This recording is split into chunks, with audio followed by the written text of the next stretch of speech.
कई कोचिंग शिक्षक पटना के खुलेआम उसमें धांधली सेटिंग करवाए हैं। कई कोचिंग शिक्षक और बिहार के स्टूडेंट्स की आवाज़ को सुनने वाला आज कोई नहीं है। आप देखिए 17वीं बीपीएससी का मामला हो, 67वीं का मामला हो, शिक्षा माफिया के द्वारा बिहार सरकार के मंत्री को सम्मानित किया जा रहा है। इससे बड़ा दुर्भाग्य की बात क्या हो। 2018-19 से ये बात कहते आ रहे हैं कि बीपीएससी में भ्रष्टाचार किस तरह से चल रहा है। पेपर लीक, धांधली सेटिंग और नॉर्मलाइजेशन के खिलाफ हम बोल रहे थे। हम जेल में बंद थे तो मेरा यूट्यूब चैनल डिलीट करवा दिया। थाना अधिकारी पे जांच चल रही है हैंडराइटिंग की, तो आप एक बड़ी चालाकी से ये चीज़ किया जा रहा है। 56 से 59वीं से जांच हो रही है, 63वीं तक की, 64वीं की कोई जांच नहीं हो रही। बिहार में सरकार किसी भी गठबंधन की रही हो, पेपर लीक, धांधली सेटिंग होती रही है। 17वीं बीपीएससी में धांधली सेटिंग और पेपर लीक के पैसे से 2025 का चुनाव लड़ा जाएगा। चैनलों पे चल रहा था कि बीपीएससी के किसी अधिकारी ने पेन ड्राइव का कोड बताया। आज तक कोई अधिकारी पे कोई कार्रवाई नहीं हुई। पे कोई वीडियो बना देते हैं, रील्स बना देते हैं, कहीं कोई डांस का वीडियो आ जाता है तो उन पे कार्रवाई होती है।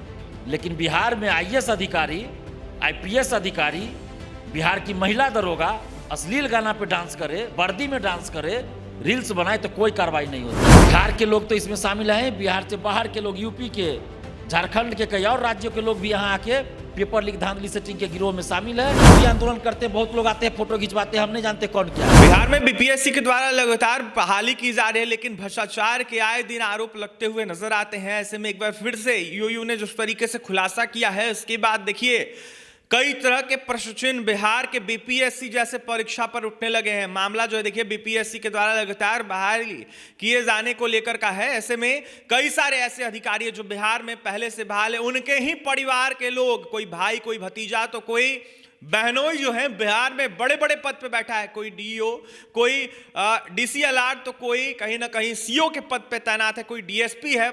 ऐसे में कई सारे अधिकारियों के परिजनों के ऊपर देखिए जांच बैठाने की बातें कही गई है, दस्तावेज खंगालने की बातें कही जा रही। देखिए छात्र नेता दिलीप है इस वक्त हमारे साथ, लगातार अभ्यर्थियों की आवाज बुलंद करते रहते हैं। ऐसे में जुड़ेंगे दिलीप से। दिलीप, कैसे देख रहे हैं? आर्थिक अपराध इकाई जांच कर रहा है और कई सारे ऐसे पदाधिकारी हैं जिनके परिजन अभी बड़े बड़े पद पे बैठे हैं।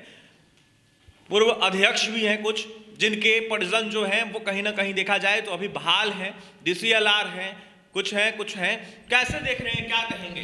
देखिए, ये तो हम 2018-19 से ये बात कहते आ रहे हैं कि बीपीएससी में भ्रष्टाचार किस तरह से चल रहा है। उस समय भी एक प्रकरण हुआ था इंटरव्यू में, रामाकिशोर सिंह का 56 से 59वीं का मामला था।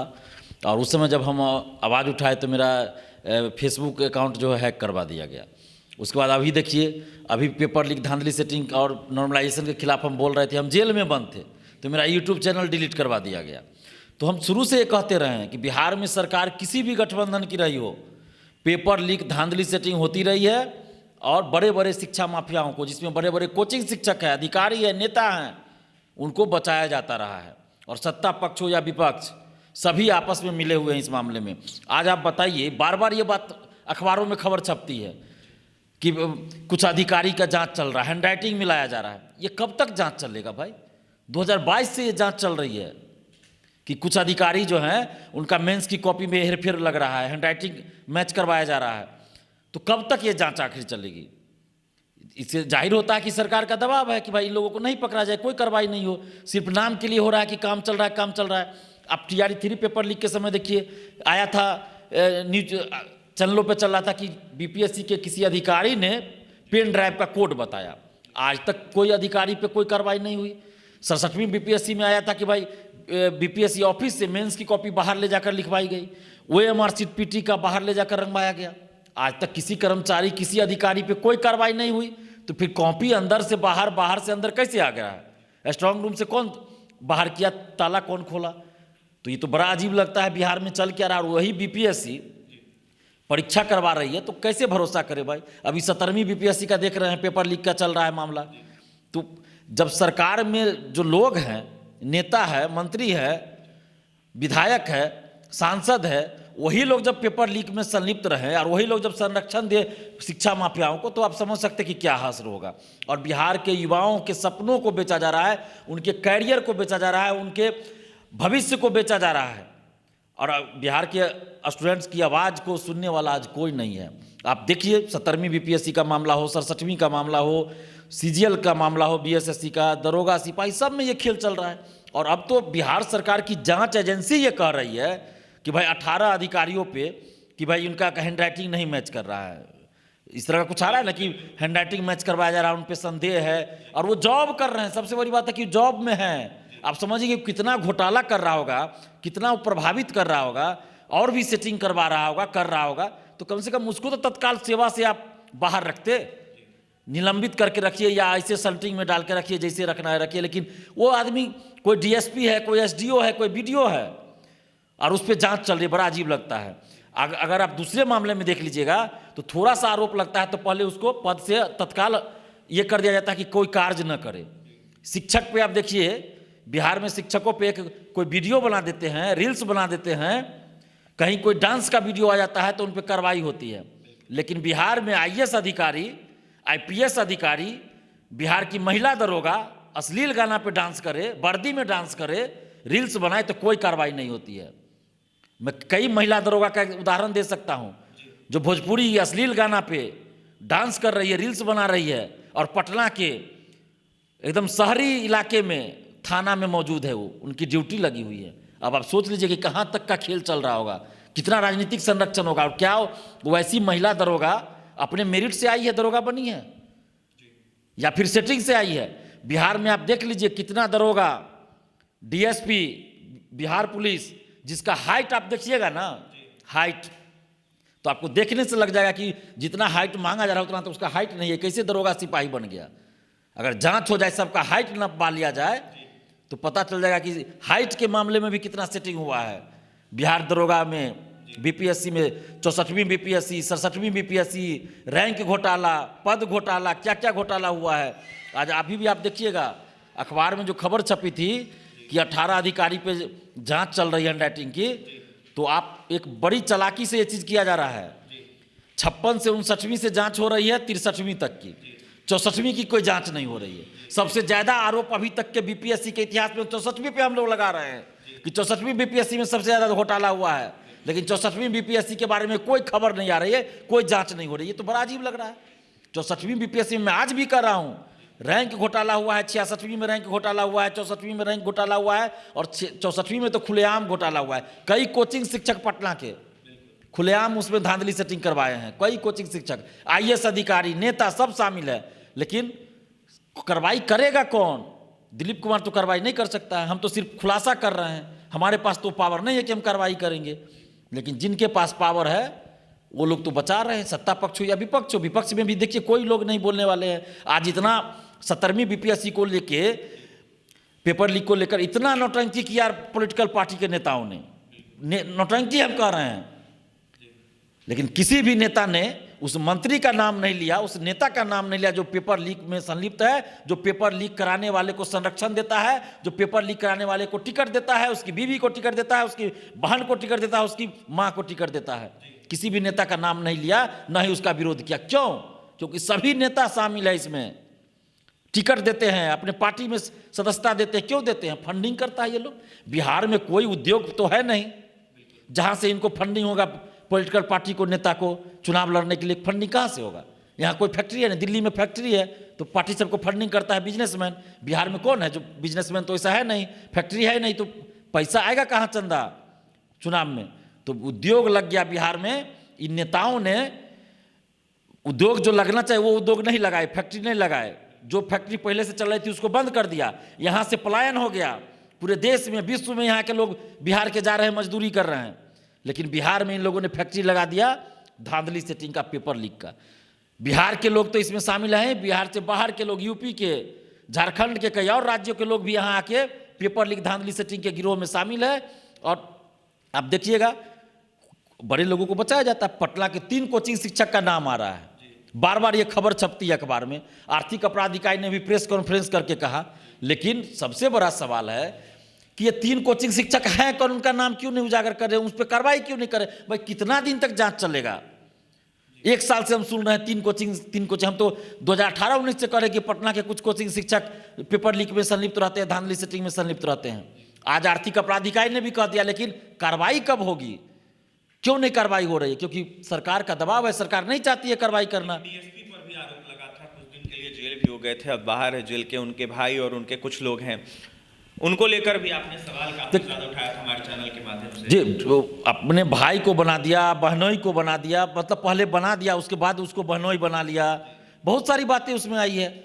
और ये हम नहीं कर रहे ना, आर्थिक अपराध इकाई की जांच में आया है। और उस डीएसपी को, रंजीत रजक नाम है, उसको आर्थिक अपराध इकाई ने कहा था कि भाई इसको कहीं ज्वाइन नहीं कराया जाना चाहिए, जांच उस पर चल रही थी, दोषी भी पाया गया था।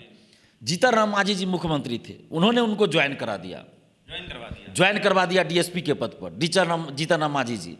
उनके बेटे का योगदान है, जीतन राम मांझी जी के बेटे का योगदान रहा, और जीतन राम मांझी जी मुख्यमंत्री थे, ज्वाइन करवा दिए।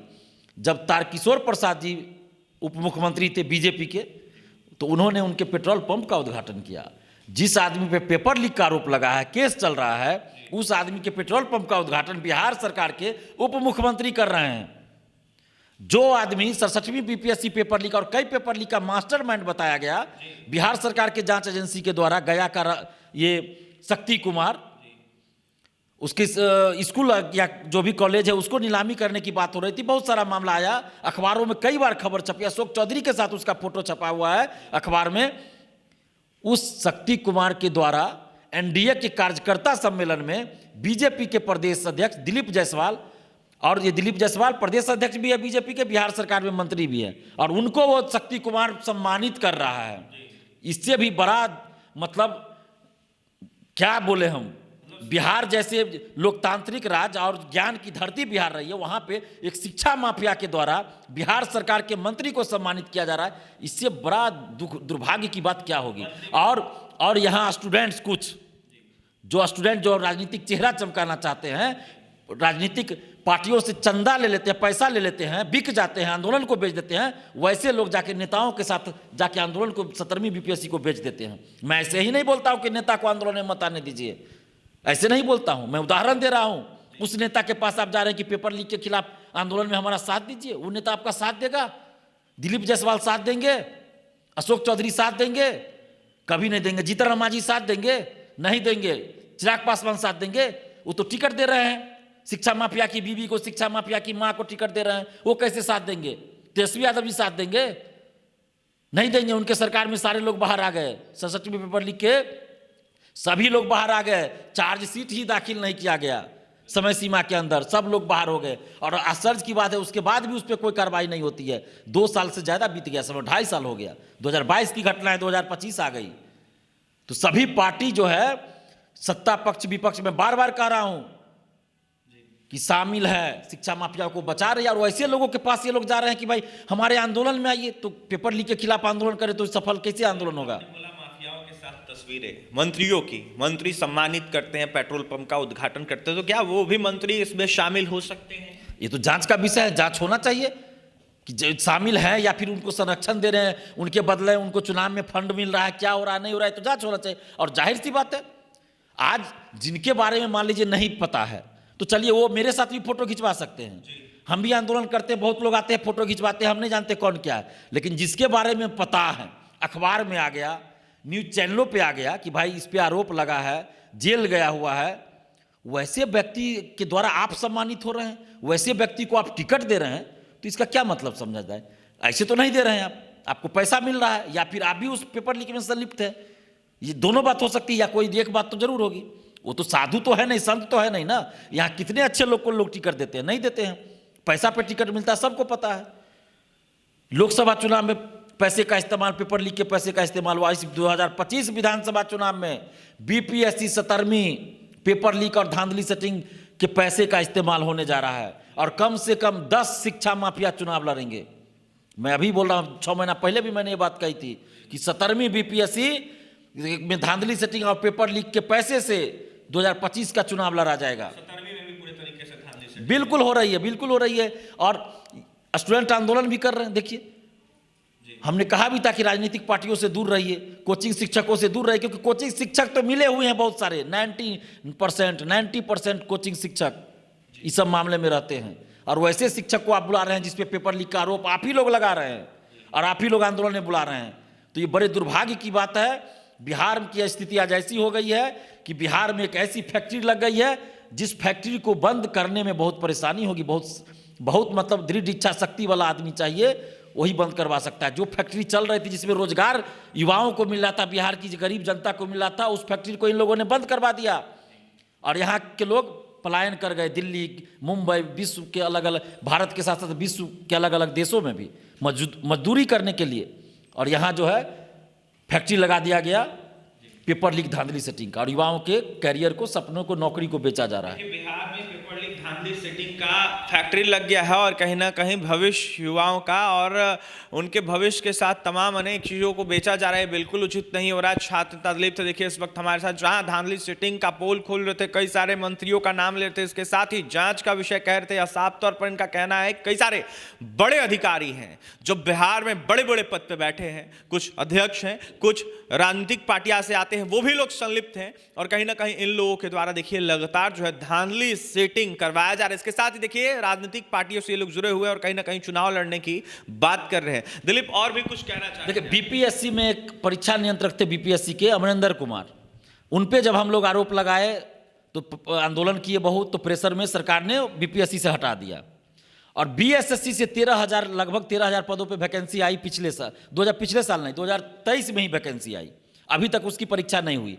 और फरवरी या जनवरी 2024 में अचानक से उस अमरिंदर कुमार को बीएसएससी का मेंबर बना दिया गया और अभी तक बीएसएससी का कोई अस्थायी अध्यक्ष नियुक्त नहीं किया गया है। अब आप सोचिए कि बीएसएससी में क्या खेल चलने वाला है। ये धांधली सेटिंग का ही ना कि जिस पे आरोप लग रहा है, जिसको हटाने की बात हुई बीपीएससी से, तो बीपीएससी से हटा दिया गया और साल भर के बाद बीएसएससी का मेंबर बना दिया गया। तो बीएसएससी से जो बहाली होगी तो उसमें क्या होगा भगवान ही जानते हैं। बीपीएससी के बाद बीएसएससी पे भी आंच आ रही है और ऐसे में बीएसएससी के बहाली में भी कहीं ना कहीं बड़ा आरोप लग रहा है, क्योंकि वैसे अधिकारियों को वहां बैठाया जा रहा है जिन पर कई तरह के गंभीर संगीन आरोप है। देखिए दिलीप ने कई बड़ा खुलासा किया है, जांच की बातें कही और यह साफ तौर पर कहा है कि 17वीं को भी इन लोगों ने राजनीतिकरण कर दिया, इसीलिए 17वीं मुद्दा जो है दब गया।